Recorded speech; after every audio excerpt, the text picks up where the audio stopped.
2 divided by 2 divided by 2 divided by 2 is equal what? Here this 2 divided by 2 gives us 1. This division, this 2 divided by 2 gives us 1. 1 divided by 1 gives us 1. But it is not correct. Now I will solve this math correctly. When we have more than one division, then we have to work left to right. Therefore, at first we have to work with this division, then this division, then this division. Here 2 divided by 2 gives us 1 divided by 2 divided by 2. We can write this 1 divided by 2 as 1 over 2 divided by this 2. Now I will apply KCF rule. KCF. K for keep, C for change, F for flip. Keep this fraction 1 over 2.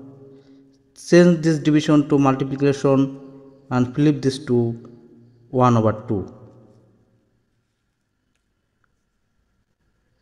1 times 1 gives us 1 over 2 times 2 gives us 4. 1 over 4 is our correct answer. Thanks for watching the video.